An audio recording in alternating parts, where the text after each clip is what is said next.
Welcome back to another episode of The Art Study of You. I'm your host, Cameron Gilmore. Man, I just got done cutting this next episode with Patrick on mental illness and mental health, depression, anxiety. I cannot wait for you guys to listen to it, so I'll shut up. And without further ado, here is Patrick Jones. But my why is, I don't know, it was astonishing. Like once I started diving into mental health things, it was to go full Shrek, like an onion, just peeling away layers, or cake if you prefer.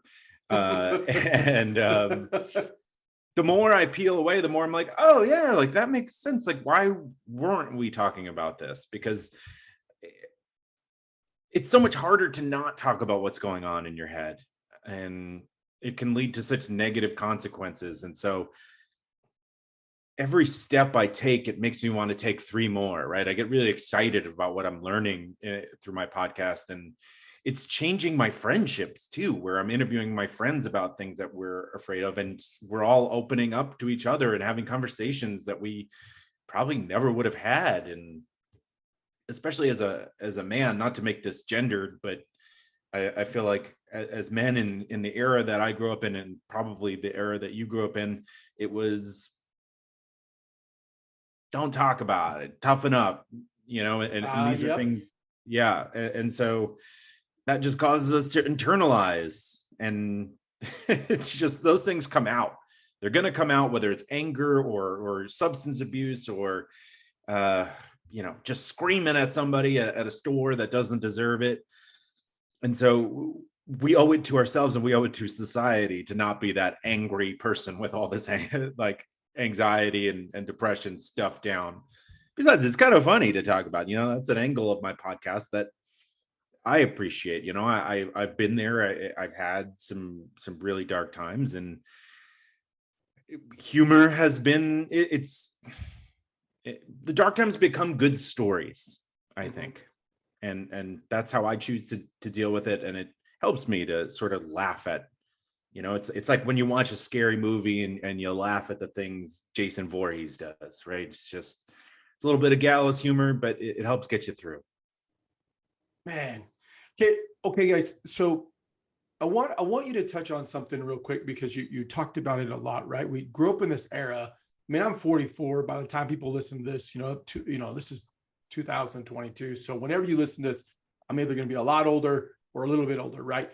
But in that era you spoke about, it was true. Like, and we're not trying to be gender specific, but, on a female level too, right? Like for us guys, I remember playing sports and getting hit so hard. And I'm like trying to get my wits about me. And it was like, you just got your bell rung, you're fine. But then you go home and like, man, I'm just like, I'm sad. I don't want to do anything. Like, what is going on? And it was like, I just stopped being a baby, buck up. Don't be like a little girl. Right. And get out and go do something. And over the years that it just perpetuated this closure of emotions, right? It's suppressed all of so much. And I'm not saying that was, that contribute to a lot of it. What I'm saying is growing up in that space where it was, boys are, this is a boy and this is a girl, and this is how you're supposed to feel, and this is how girls are supposed to feel. And you grow up in that way, you're like, oh crap. You know what I'm saying? Yeah, you have no outlet, right? So you have these feelings, and because you're a human being and not a robot, and so you want to express them, but you have no way of doing so. So it always comes out in one way or the other. And I should also set the tone here that I am not a psychologist. I just interview psychologists, and I take everything I say with a grain of salt, but also, go talk to a therapist if you are interested. So I just wanted to make that clear, that I myself am not a mental health professional, but I do understand that you have to get these feelings out of you in one way or another, and choosing a healthier way is better for everybody. Hey everybody, I want to take this quick second here. A lot of you asked me, what journal do I use? My family use? Simple, this journal right here.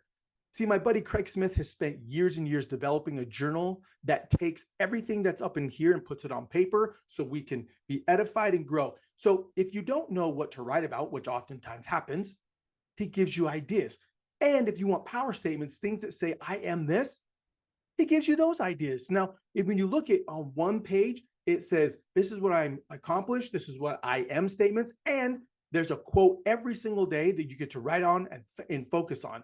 The second page is write your daily thoughts, get it out of your head, put it on paper to be the best version of yourself. The link's down below. Listen, I get no money for this. It's just, I believe in this journal. I love this journal. It's changed my life, my family's life. And if you want, it'll change your life as well. Everybody. You know, but you're right. Book wise, clinically wise, a piece of paper says you are not a doctor. You're not a therapist, right? Mm-hmm. However, what you are is you are a person that people feel comfortable with. They feel relaxed because they don't look at, I mean, I think about like, therapy as a shrink, years ago, before I actually went through my own therapy, it was like, I don't want to lay on a couch, have somebody sitting and jotting down. And then it's like, all right, well, here's where you're messed up in the head. I already know I'm messed up. Like, how do I get around all of this? You know what I'm saying? So with people that aren't familiar with anxiety or how it works, kind of take us down that path of, how does it cripple people? Like anxiety specifically, how have you seen, and when people have opened up to you, how has anxiety crippled people? Yeah, an expression a psychologist I interviewed used is anxiety can be like dropping ink into a bowl of water. It just starts as that one droplet, but it spreads out until it affects the whole bowl of water. And so that's a really good metaphor and something I've personally experienced, that if you get anxious about one thing and you don't face it or deal with it, eventually you'll be anxious about everything. And so, I've been anxious my whole life, but an example that I can use just to bring specifics to this is during the pandemic, it was very, very difficult with the amount of death that was around us and just like the fear, but you see people dying, you're going to be afraid. And so now I'm afraid to go out of the house. Now I'm afraid to be in the house. And now I'm afraid of everything I'm doing and afraid of everyone. And it just grows and grows and expands outward. That's a special case because, the pandemic was the pandemic, but that could happen if you're afraid in social situations. And then you find yourself being afraid of dogs and planes. And, if you don't shine a flashlight on the fear, the monster grows. Ooh, that's deep. That's deep because look, when you see someone who's an alcoholic, you can see, oh, you're an alcoholic. When you see someone who abuses drugs, whether it's prescription or needles or smoking or, chewing, you can see it. They have signs. Anxiety, there's not this light that goes off. There's not this indicator that says, I have an issue with anxiety. There's nothing that triggers. So you and I could be talking and like you're done. And then all of a sudden, bam, it just hits you. Mm-hmm. Like a duck on a pond, right? Yeah. Duck looks calm while sitting there, but its feet are going crazy. And I think a lot of people who suffer from anxiety are good at masking it because it's uncomfortable to talk about in all situations, right? Like when I first started talking to my friends about how anxious I really was, a lot of people were like, what are you talking about? And it's just like, I remember hanging out in some situations and just feeling like mental turmoil, just like wanting to leave, but not wanting to leave. And just the self-doubt and just a hurricane inside your brain. And you learn to mask it. Yeah, you have to cope. Mm-hmm. You just have to. So let me ask you this question. People that are listening, will going to be on both sides. Some are like, man, yes, I know exactly what you're speaking of. Some people are like, I have no clue. Mm-hmm. Some people will be like, I can kind of see it from somebody from the standpoint of who has and suffered severely with anxiety, and you've been able to kind of help and get yourself help. What would be one or two things you would want those that don't suffer from anxiety to understand and how to help?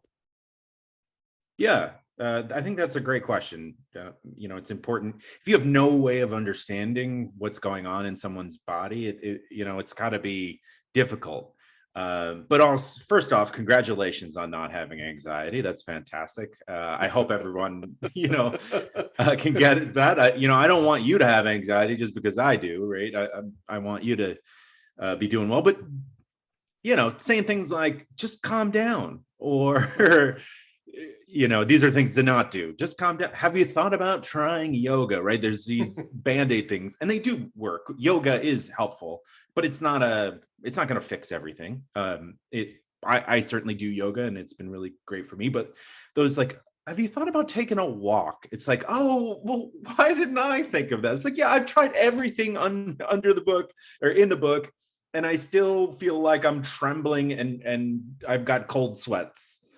So just a little bit more compassion. If you don't know, what you don't know is that what you should know is that you don't know. And so trust that people who are expressing, these concerns to you mean it. Like it sucks. It really is an awful feeling. It's a panic. It's it can manifest in people's bodies in different ways. And you could feel like a weight on your shoulders, the clenching of your teeth. My leg muscles, when I'm really anxious, will just seize up my back, right? It's just, so there's a lot going on, and just trusting people that they do know what they're talking about, and that it is real. But if you do want to help someone, it's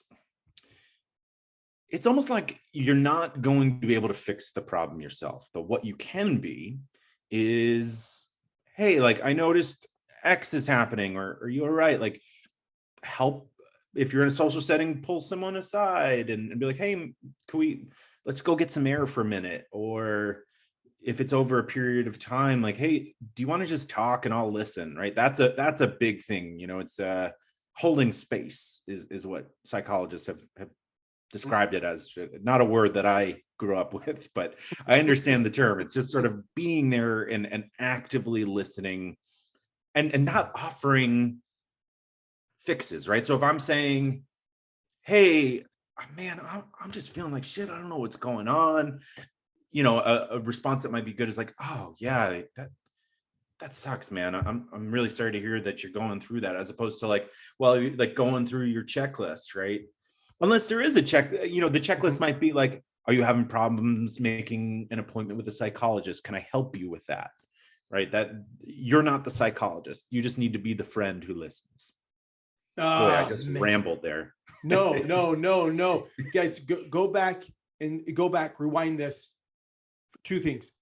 If you're listening on Spotify or Apple or the other streaming services, push pause, go back and go to YouTube and watch his zone of genius come into play. Watch his aura changes when he's talking from a standpoint of, I know what it's like. It sucks. Here's what statistically, you'll have statistics, we'll bring them out.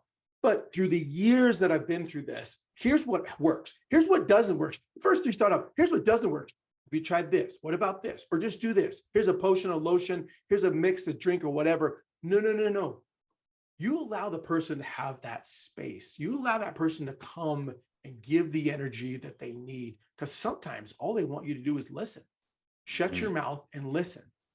And when you watch Pat go through this, you can see that he starts of, don't do this, but here's what will work.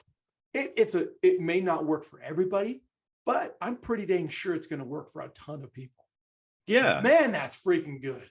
That's good. I love that. Because you come from a position of strength, right? You come from, I have suffered this through years, and we'll get into it how long, but this is what has worked. And you're finding through your research, your podcast, and speaking with people and being open, they're like, yes. Out of curiosity, what is the feedback when the list that you gave, when you're talking with other people through, have suffered through anxiety, what's like the number one or number two things they say? I wish someone wouldn't do this, or I wish someone wouldn't do this. And then also, I wish they would do this, or I wish they would do this. Well, so many people do describe situations where someone will express, right, where they're yelling at them to calm down, and that makes it worse. Just not being seen. I know that sounds like super hippie to say, like, where I'm not being seen, but it's an accurate thing to say. Not, people are uh, even with the best intentions. I don't want to put people down, but even with the best intentions, some people may not realize that they're making things a lot worse, right? And so I would say that's the biggest thing, and just not feeling like they have a friend that they can trust, because outside of therapy you still need to be able to communicate with people in a more everyday thing, an everyday scenario, and if you feel like you don't have that, you can feel alone, which leads to anxiety's best friend. It lends to depression, right? And that you wind up with the blanket over your head and can't get out of bed because you're just not feeling. As I'm doing this, I'm like pinching myself, recalling moments like that. But yeah, those days are the worst. Is there a point when you're in this space, right? You're in that moment, right? And you feel like you're losing control? Because I almost equate it to like that you're like losing control. It's like trying to grab water with your hands wide open, right?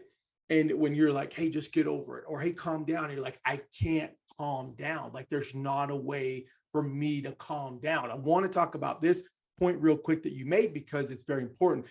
I hear that a lot. People are very anxious. They're going, just calm down, like go take a break, go outside and walk. Like they in this space and like, I can't. I don't know how. What advice, or get like one or two steps, principles that you could share with somebody who is in that space, like an anxious person that it feels that same way, what they can do, what's worked for you? Because maybe they're like, oh, I want to listen to me, Cameron, because he's never been there.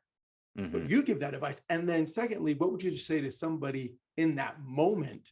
Like, hey, try doing this and this, as opposed to calm down or just grow up. I need to give a shout out to my biggest sponsor, Warrior Energy Drink. The reason why we partnered together, because we have the same mindset, with the same drive. We're for the people. We're about the people. Look, Warrior Energy Drink has 0 sugar options, and they got water as well. Low calories, great taste, very affordable, no crash, big energy fast, high in B vitamins, awesome design, culture design, 160 milligrams of caffeine. Other energy drinks have way too much, and they're always giving it back to their community. They're paying it forward. Partner with them, guys. Click the link below. Go get yourself your own Warrior Energy Drink and go crush today. Yeah. So I interview a lot of psychologists, and I ask this question a lot because I'm fascinated with the answer of, let's say you're doing everything right for your mental health. You're going to therapy and you're talking about your feelings and taking these deregulation tactics, which are just ways to, when your body ramps up, how to ramp it back down, because it really is all based on chemicals in your brain. And the answer, so a good example is, I just interviewed a psychologist named Kate Semenyuk from Calgary, and I was asking her about anxiety related to the airport. And she said, if you're going to therapy, you're working on all these things and you still have this meltdown, right? So the good news is there are things you still can do. You can breathe, you can move, and you can drink water. And so you really want to shift your brain. So your brain is on this runaway train, and you want to derail that train or slow it up or keep it in the station, whatever metaphor works for you there. And there's a few ways you can do that, right? You could pinch yourself. You could stop what you're doing, go get some air, leave the situation, or know that you could leave the situation, right? Sometimes maybe you're in a business meeting and things are starting to ramp up. You could leave, right? It's not, in some cases, yes, you might not be able to leave, but it's not like you're in jail, right? You could step out if that's what's working for you. And if you are in jail, I'm sorry, that sucks. You're just gonna have to deal with that, I guess. And so drinking water, you really just want to shift your brain. Your brain gains a lot of momentum, like an avalanche, and you just want to get it out of that track. And that's why, like, I feel like in the old movies, there'd be someone having a breakdown and someone would slap the other person. And there's, that's very slapstick humor, but there's something to it, right? You're shifting that person who's like worried about this to like, oh wait, like you're bringing them. I'm not recommending people slap people. Don't. That's not what you're hearing from me, but but I think you understand what I'm saying here, that you just want to, the brain just needs to be shifted, and it is very possible. And so even when you're at your worst, there's always a way to calm yourself a bit. Nice. Oh man, that is so deep. Thank you for sharing that. Yeah. Because it's true, right? What you just said is fan freaking tastic. Oh man, that's so good. I want to touch on a subject you started talking about it earlier in your intro, but guys, you understand something. Pat was living in New York City, the Mecca Center, right? The Mecca Center of seeing bodies of deceased people being thrown into the back of refrigerator trucks. I mean, where was not New York. I didn't see any of that. Like, I saw it on the news, and sometimes you got to gauge like how much is really true and how much is more, to try to drive views and clicks, right? But help us understand. I don't, only in this space that I want people to understand the pandemic in some states and some cities were more egregious than other places. So being that you were there, you're in your little 700 square foot building, right? You and your wife working. What was that like? What was that feel like of just even thinking about leaving your apartment? Or did you even think of grocery shopping, looking out and seeing bodies strewn everywhere? Like, help us understand that space. Yeah, well, it wasn't like there were bodies everywhere, but there were refrigerator trucks. It was difficult. It was extremely difficult. I'm not going to sugarcoat it. It's hard having lived there. So I lived in Crown Heights. It's a section of Brooklyn, and yeah, I lived everywhere in New York over 15 years. But yeah, that's where I was during the pandemic. It's hard for me to hear people talk about how the pandemic wasn't real, right? When you hear, but I do understand like other people's perspectives. And, I moved to South Carolina towards the end of it.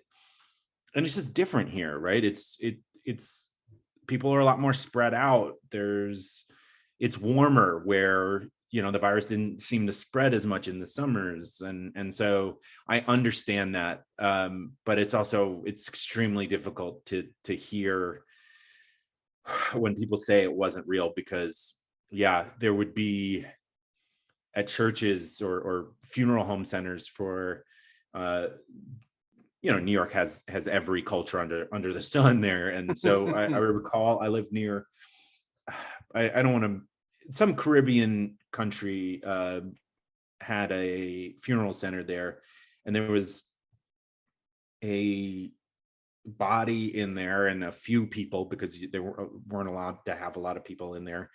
And people were having a small service, and then there were 3 more bodies waiting to go in. And like I said, the refrigerator trucks. And because of the lack of wakes, people were getting big pictures of their lost ones blown up, and doing walk by wakes. So people would line up down the block and try to share a moment from 10 feet away or something. And, a lot of crying in the streets, and then, next person up. And so when you're seeing that every day in the grocery stores, people were getting combative because they were just nervous about space. And every time I left my house, my fiance stayed in the apartment, and I did all the grocery shopping, and I did everything, just to try to limit it, because it was getting testy. If you stepped close to some people who, people were scared, people were losing their jobs. I don't fault them for that, but there were fights over space, and just fear overtakes. The cloudiness of the experience is affecting how I'm telling the story, because So I just want people to know that it was really heavy, and it was very, very real. And you hear in the news there that they were uh, digging potter's fields in the parks and stuff like that, and that's all real. First, thank you. Um, Mhm. but going back into a space which is obviously super dark, Yeah, for I'm close to anybody who, crying just thinking about it. Yeah. yeah, just the darkness of it. Hmm. Look, guys, in New York, I mean, you're talking about buildings upon buildings, people just on stacked on.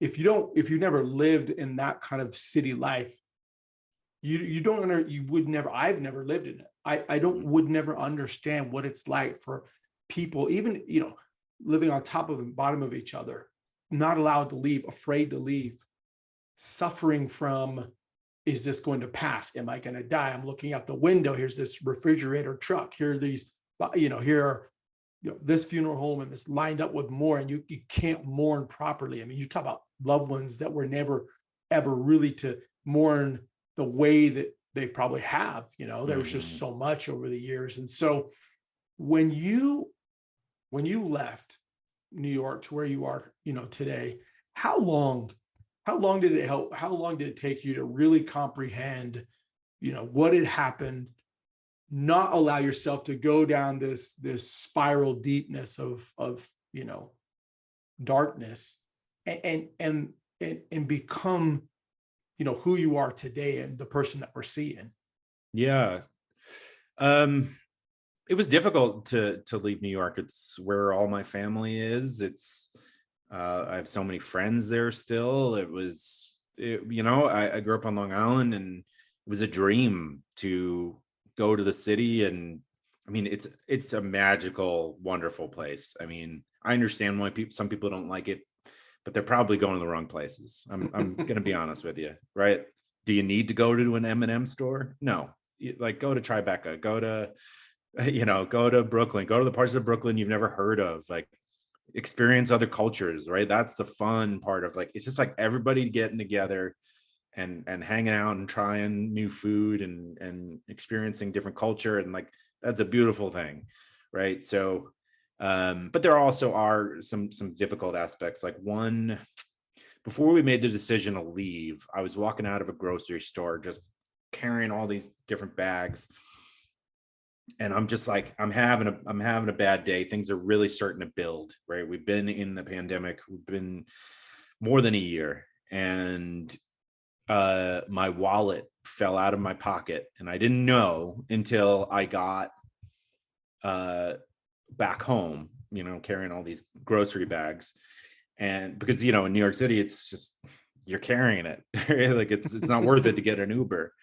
um and so I get back to the apartment and then realize it's missing, called the grocery store, and they're like, yeah, we got it on camera that a guy was 4 feet behind you, saw your wallet, picked it up and put it in his pocket. And he could have easily, like, tapped me on the shoulder and, like, brighten my spirits like you wouldn't believe. But he chose the other way and was just like, I'm keeping this. And so the bottom fell out. I was just like, Mm. just trying to keep it together with all those other things going on. And like, that happens. And it was just like, uh, I feel like I didn't laugh or feel any emotion beyond numbness for 3 months. Like, my fiance was just, like, so afraid for me. I was just deeply depressed. Like, it just, I don't know. It was like pulling the plug out of the bathtub. I was just like trying to keep all the water in there, and it just, I make up a lot of metaphors. I don't know if some of them land, some of them don't land. But I think you know what I mean there. It's Yeah. just really, really difficult. And the interesting thing was, moving to Charleston, I started to feel benefits pretty quickly, but you almost don't, it's like a survival mechanism where you don't understand the full weight of what you're experiencing until afterwards. And so it took a couple of months of just unraveling everything that we had just been through, and just sitting in it, right? Not avoiding it, and but also, limiting it. right? Yeah. So, Yeah. you don't want to deal with everything all at once. Um, but yeah, it's been just slowly brick by brick coming back. And yeah, I miss New York, but this was something that I needed and we needed, and so far so good. Oh man, that was, guys, that was intense. I Yeah. mean, look, if you need to pause and take a break from listening and just kind of get up and walk around, I mean, you totally can. Because when you listen to this story, I remember hearing this story for the first time, Pat, and I remember when we were done talking, and I remember I had to sit for a couple of minutes and kind of just take it all in, because I had never experienced something like that, right? I've never even saw or met somebody that thick and that deep into it. Mm-hmm. And you guys listen, like you say, it took him 3 months after he did something which is huge, which he recognized, I need to change, not because, not because this is what I should do. This is for me personally. Pat was like, I need out. I'm leaving friends and family. I'm leaving what I love. Think about it. He talked about the cultural side, going out, hanging out, eating different foods and talking with people. He loved where he lived. Mm-hmm. He knew, though, the one way or a way to try to get better was to remove himself from a space that was just recalled memories of just bad. I mean, yes, there was a good, but those bad memories at the time overweight or superseded all the good stuff. Yeah. Man, that's good. And I think we forget that, right? We think that because we're in one space or one place, this is where we should be, and the thought of leaving cripples us. But it is that simple act of do it, like Nike says, just do it. Yeah. There's a lot of pressure from family and stuff like that. And my family was definitely upset, but I think, after a few conversations, I think they got it. I was just like, this isn't a question. This is what, and I don't want to take too much credit here. My fiance, Jamie, was a big driver in this too. Because at that time I was feeling like I was 6 feet under the water and wasn't myself, and I couldn't emote, and I just wasn't myself. And so she was seeing that, right? Because she was, as best as I could, I was trying to shield her from like the worst aspects. I was dealing with people in the laundry room and grocery shopping, and I was doing everything outside the house kind of thing. Walking the dog. At the same time, our dog he shattered his leg in a park the first time that we decided to see some friends in a park and meet up. He broke his leg, and so I was taking him to the vet, and the vet had all these rules because they were, there's still a pandemic, right? So yeah. I think I just took on too much, but I mean, I don't regret it because I thought I was equipped to handle it, but it's not a thing of strength, right? I feel like a lot of times people who are really anxious or depressed view themselves as weak, and I think that's bullshit. I think we're human beings, and we have there are holes in the armor, and anxiety is gonna find those holes. Yeah. You said something that I want to make a point, because you started taking on, right, this, I got to do this and I got to do this and I need a shield, right? And it's interesting because a lot of us that grew up in an era that that's what we did. We're the hunters, right? We go out and hunt, kill, bring it home. And if there's something wrong with the way that we kill or what we're not bringing home, there's this thought or mentality of, I guess I'm not good enough. I guess I'm not manly enough. I guess I'm not the husband or the spouse or the father. I guess I'm just not who I'm this list of things that I should be doing, right? Out fixing cars and out doing a bunch of yard work and doing manly stuff, right? And when you feel like you're not in that place, that compound effect, especially for someone who is already anxious enough. But the minute what I think is important, and we all need to recognize and give a big shout, hoorah, is you allowed your fiance at the time, wife, right? Jamie. Not yet. Not well. Okay. We're still engaged. Yeah. There you go. Well, it'll happen quick. Yeah. You allowed her to say, we need a change. You need a change. Our family needs to change. And it was because she gave that space to where you could be vulnerable. I think that's what helped the move, because family and friends are like, are you stupid? Are you crazy? Yeah. Yeah. And you're like, no, I need this. I need this. Huge. Ask for help, people. There's nothing wrong with asking for help. No. And I mean, if you're a man and you're, or whatever relationship you're in, your significant other doesn't like see you and hear you in those deep moments and try to help you, like, you're with the wrong person, you know? So it's for the best that it ends. That sounds kind of harsh advice, but you know, I wouldn't wish that on my worst enemy. Like, no. Being with someone that wouldn't, you know, try to pull you out of the water. Oh man, dang, that's good. I mean, we could stop, we could, but we won't, because we still got so much to unpack, because I really want to get into some of the things. I want to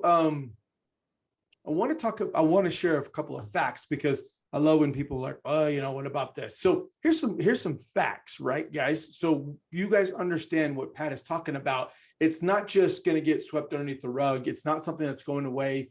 It needs to be talked about. It needs to be out in the forefront. People need to know that they have a place of safety to open their mouths. So NAMI.org gave us some really crazy stats. 1 in 5 U.S. adults experience mental health illness each year. 1 in 20 U.S. adults experience serious mental illness each year. 1 in 6 U.S. Youth ages 6 through 17 experience a mental health disorder each year. 50% of all lifetime mental illness begins at the age 14 and 75% by the age of 24.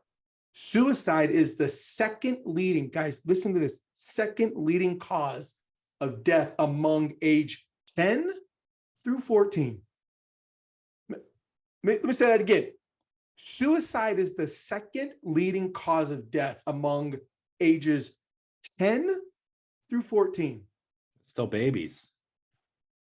What? Yeah. Pat, what age were you when it started to dawn, or started, you could see there was something not right?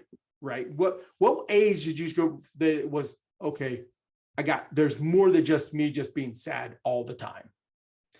Are you asking like when I started to recognize? Yes. What age did you start recognizing this? I mean, I feel like there was probably something in the womb that gave me anxiety, because, you know, my first memories are, you know, going to school as a kid and being anxious about just like the smallest things. Like every molehill was a mountain.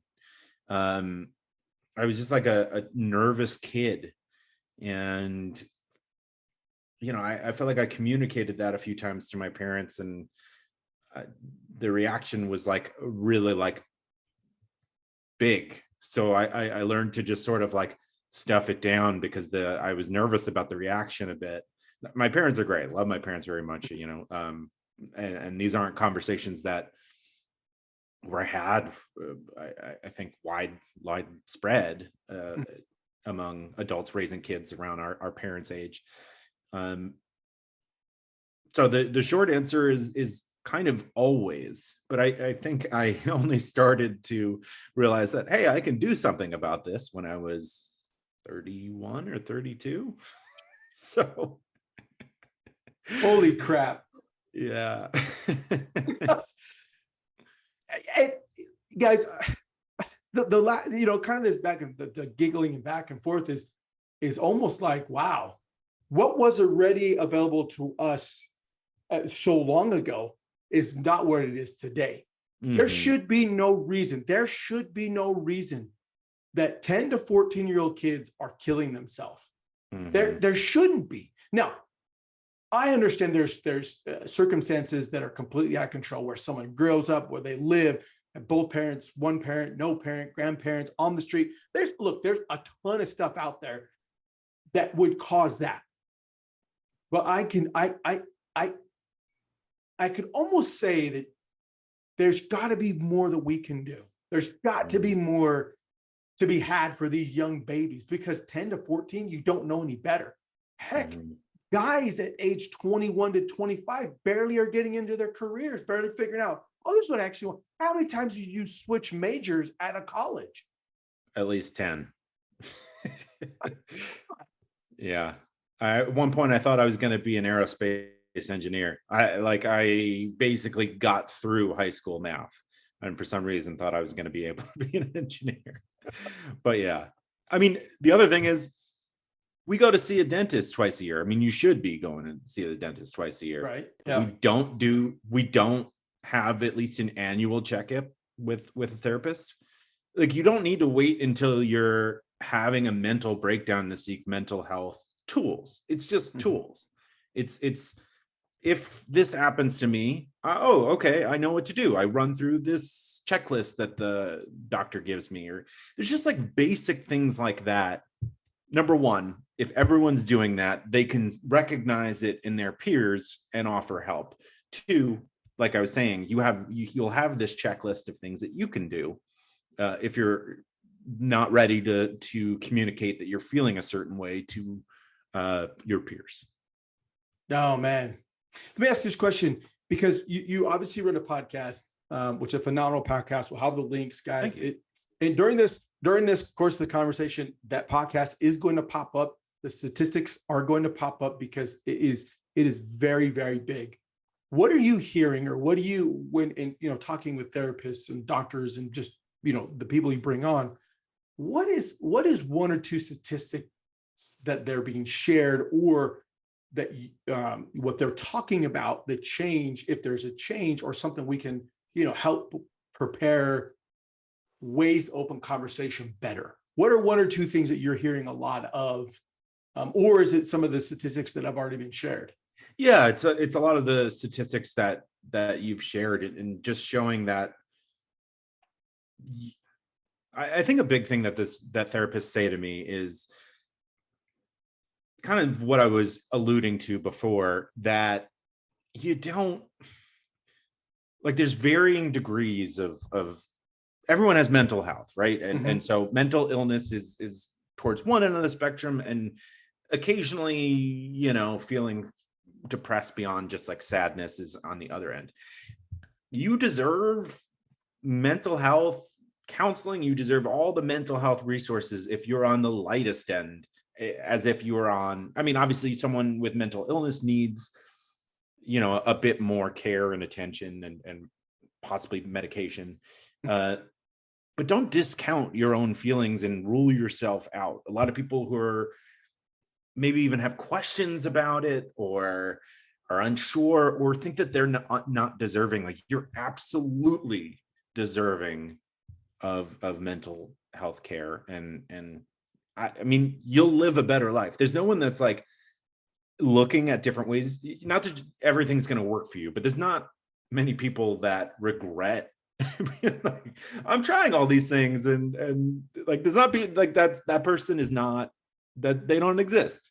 You may not like everything, or a different, you may need to go to a few different therapists to find someone that connects with you, but that's okay. I mean, the path is it's like a sunrise. This is not my metaphor, someone else described this to me, someone who was battling addiction.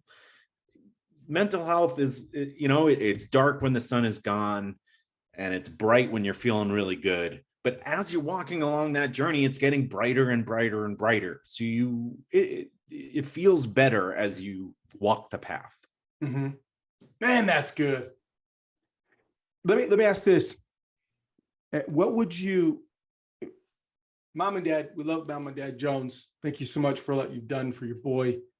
When you compare the conversations that you would have with your parents to conversations parents can have now with their own children who suffer through anxiety and depression, right? Because anxiety and depression are the same, but they're different. They have different affects, different faces, right? They have different ways.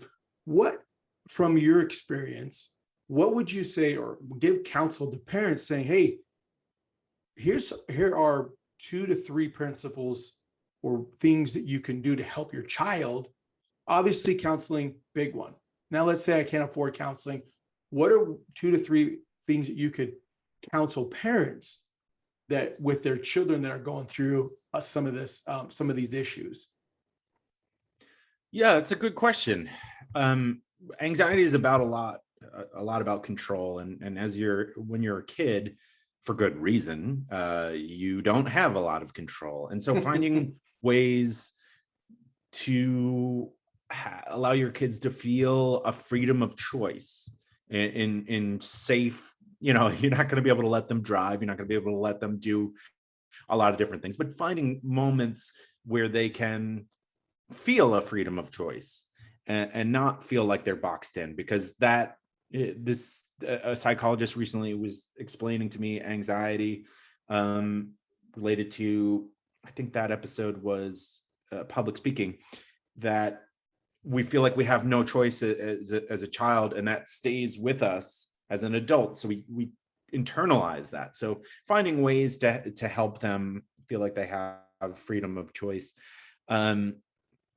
Talking about your feelings, I think it's like speaking another language to a kid, right? If you're speaking emotion to a kid at a young age, they'll take that with them. I mean, what a gift that would be, to know that like emotions are meant to be expressed, and it's not uncomfortable when someone is expressing them to you, right? That's a lot of times people don't feel like they can hear what someone else is saying to them, because they're just not equipped to have that conversation. And so talking about emotions, talking about when you're wrong, right? And in some instances, you can't really say that you were wrong, but just talking to them a little bit more like adults. Now, I'm not a father, but and that's sort of like a pie in the sky, but I think it makes sense where you're giving them the experience of emotion and being able to express and give and take. Oh no, you may not be a father, but you are somebody that said, this is what I did, this is what happened to me as a kid, here's what we can do to fix the problem, right? And it's okay to be expressive about emotion. Something that a lot of us in a generation, right, with that 35, if you're 35 and older, you probably fall in that category where you just didn't express a lot of your emotions at all. I still don't. I mean, I suck so bad at that principle. But it's something that I actively work on. But Good when for you have to, yeah. I mean, I was thinking, it was kind of one of those things that you got punched, and if you started crying, you got punched harder, and if you kept crying, you just kept getting beat until you literally just stopped crying. And then you just learned it. You just bite your lip and grip it and just take it, right? And then all of those emotions get suppressed, and then you try to have to be emotional, but you equate my emotion to being punished, or punished in the sense of just getting punched, or being made fun of. So you're like, I'm not feeling emotional because I don't want to relive all of that as a kid. Let me ask you this. Because you hear this, well, depression or anxiety, something traumatic must have happened to you as a kid, right? You must have been, whether it was left alone or sexually abused or, made fun of your entire life, there had to be some kind of traumatic event that spurred on this. Is that true? Is it not? I mean, what is there any validity behind some of those quotes that you hear? No, I don't. I didn't have any. I had issues finding my way and making friends just like everybody else. But I think that's a major misconception, that something worthy of an HBO series needed to happen to you before you have mental health issues. There are just some people that are a good example is a metaphor a friend of mine said. Everyone has a car alarm, right? You equate anxiety to car alarms. Some cars, if you have to throw a baseball through the window before the car alarm goes off, and other people, if a light breeze comes by, the car alarm goes off. My car alarm goes off just thinking about that breeze. So it's just we're all wound to different tightness levels, and I had a great childhood, and yeah, like I said, certainly had my moments where I was having problems making friends, but I think that's pretty common, right? Even when you feel like you have a lot of friends at younger ages, you could still feel alone. And that's another thing about growing up or being around New York City, right? You could be surrounded by so many people and feel so alone. um it doesn't mean anything traumatic happened to you, but you still have issues, and you still deserve to get help. And that's something that I feel strongly about. I feel sorry, and I hope everyone that has had traumatic events um feel that way, or get the help that they need. But certainly people who haven't had anything um go wrong, you deserve the help too. And that makes me think of, so on 9/11, my dad was working in the towers and thankfully got out. But such a mind-shattering day. Talk about something traumatic. I mean, maybe Yeah. there it is. uh, um but I felt like I couldn't be sad because my dad came home, and so I stuffed all those emotions down. But that's ludicrous. I mean, this deeply traumatic thing happened to the city where, I mean, in the building that my dad worked in, and there were all these firemen and policemen that died, and it just, the world changed forever. And I was telling myself I couldn't be upset. Not the best way to deal with that, right? I mean, because people were grieving in Wyoming, I'm sure. It was a scary thing for everybody, and your proximity to it doesn't always dictate how you can feel about it. It's scary. It's very real, and it's very scary. And it's good to deal with those emotions. Got wow. You have to rewind that part and just go back and listen to what he was saying. I mean, there is just mountains and mountains of therapy and clarity, and just being in that space. It's okay to feel sadness, even if it. I remember what happened. I was in Salt Lake. I was, when 9/11 hit, I remember being like, holy crud. There was a lady who worked for us. She was from New York, and she was just sobbing unconditionally. And all you could do is just stand and give her, be in that presence with her and just let it all out. And you're like, man, I feel so bad. Because what could you do? Mm-hmm. But guys, understand it is okay to feel bad. Mm-hmm. It's okay to express those emotions. Now, obviously there's, as you're learning to do that, there's, ways to do it. And there's ways not to do it, But I love what you said about the kids, right? Because, you have children, give them that ability to feel control, even when they're kids, there's a lot of kids that shouldn't be out driving, but give them that way to release the valve, right? But always let them know that they can talk. And you can tell them, hey, yeah, you can talk to me about anything. Really? Really? And then they drop little hints and little tests. I'm going to test you. I'm going to try this. How do you act when it's this? Or, oh man, there's one friend and this is the scenario. They want to hear how you react to that scenario. And then they're like, yeah, I'm not saying anything.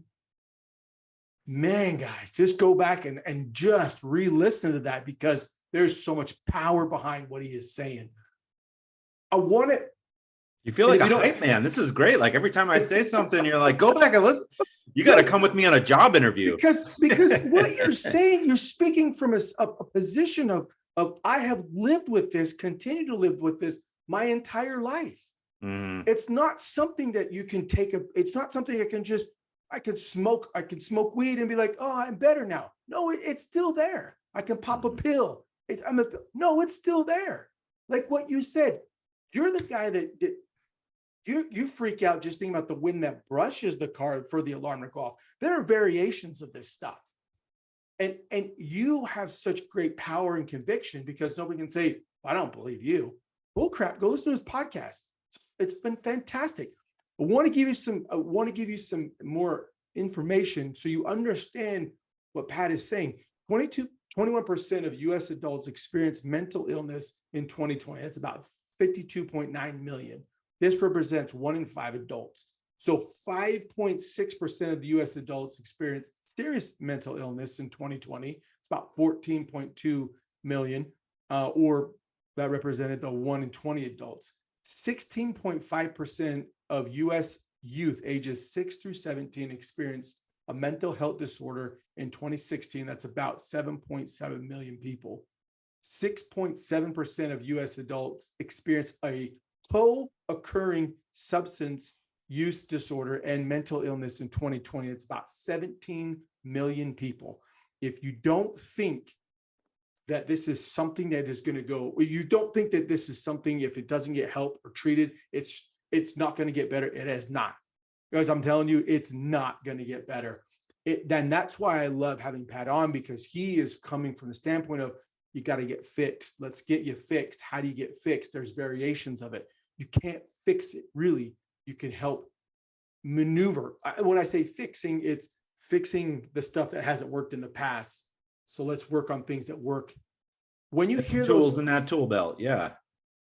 When you hear those statistics, what jumps out at you and what you have learned and experienced, and the therapists that you bring on? What are you seeing and what you are hearing? And what jumps out at you? Well, I think as you were reading the statistics, I kept thinking it's more than that, because I think about all the people that have never, I mean, those are reported cases where somebody said something, right? How many people are just walking around with the weight of the world on their shoulders and not getting that help?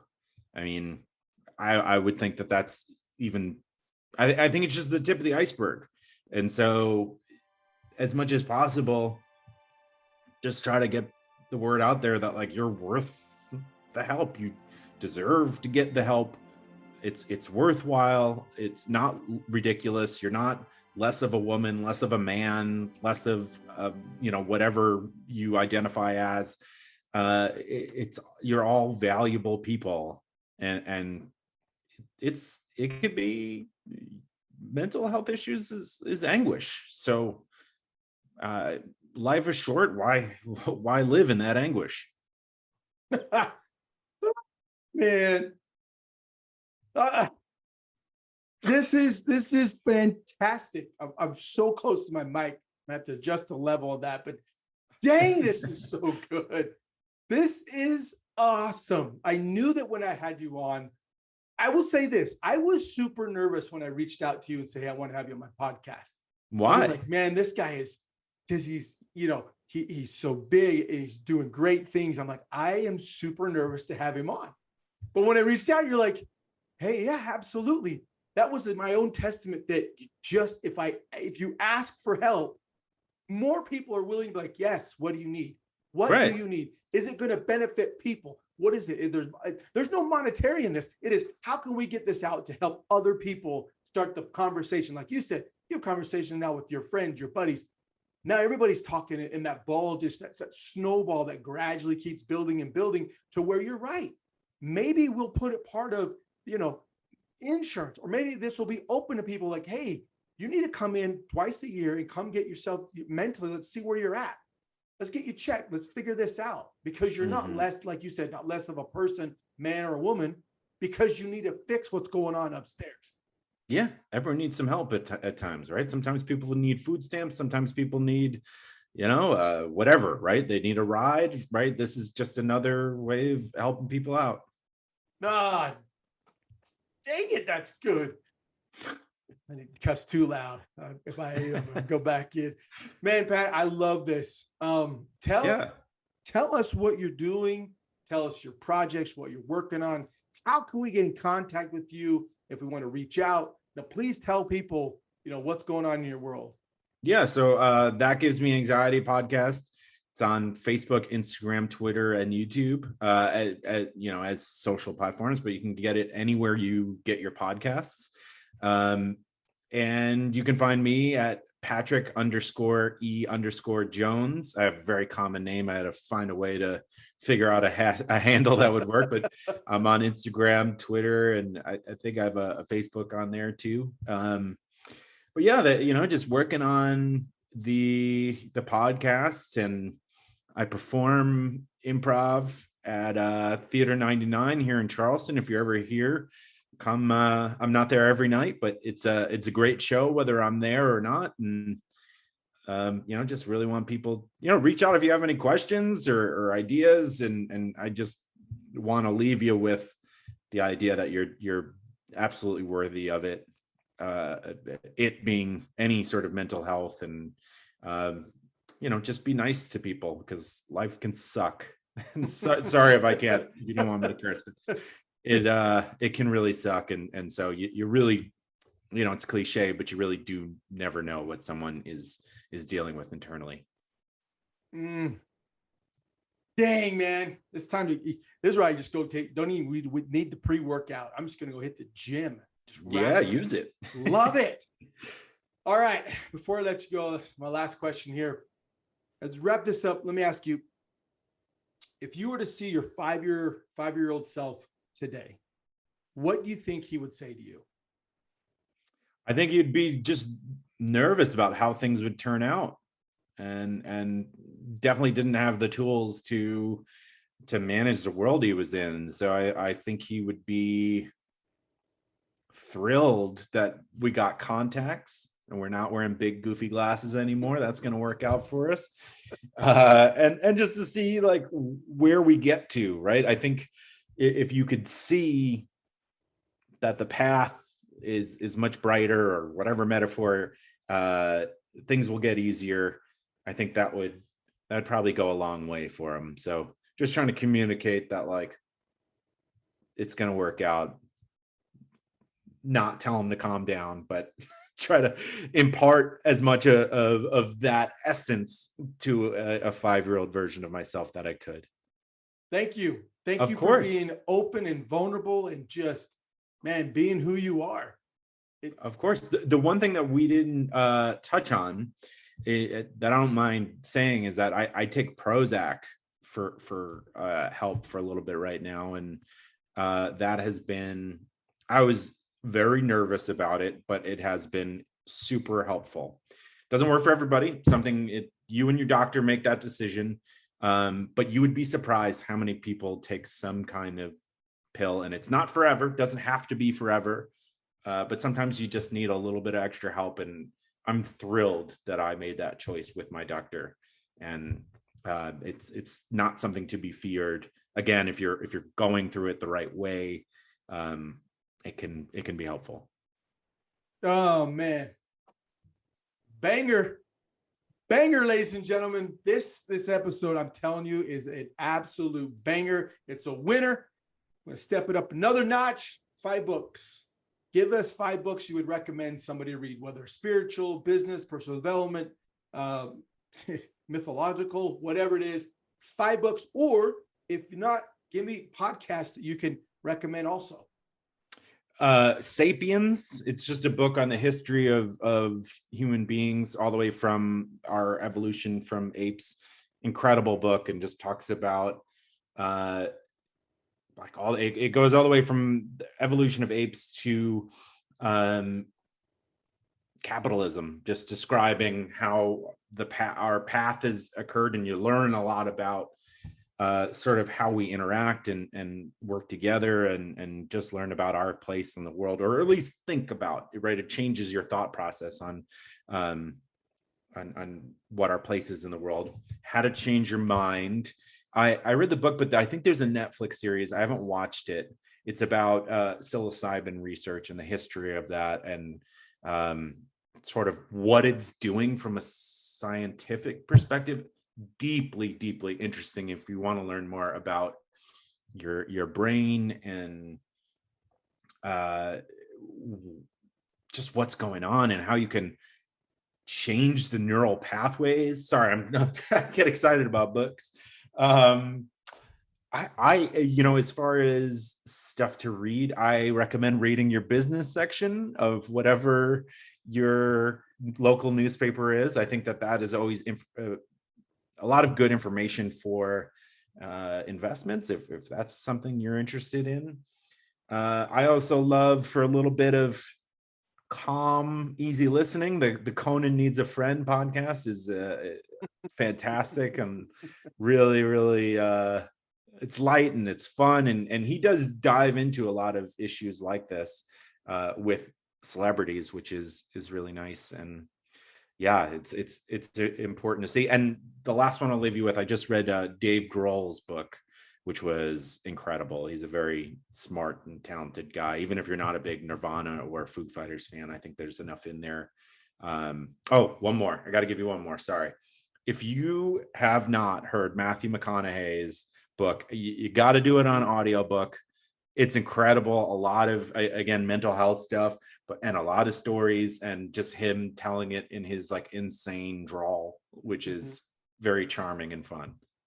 Ah, man, those are good. Matthew McConaughey books, The Green. I love that. Green Light. Green Light. It's just, you could listen to him read a phone book. Now, those of you who don't know what a phone book is, we used to get them once it's like, get off our lawn. Yeah. Get off our lawn. Big, thick thing. You flip through it and there they are, It sucks because if you ever change and nobody changed their phone number, because by golly, you change your phone number, you were a year away from getting your that into the phone book. So, right. Man, guys, I'm telling you, I am jacked out of my mind.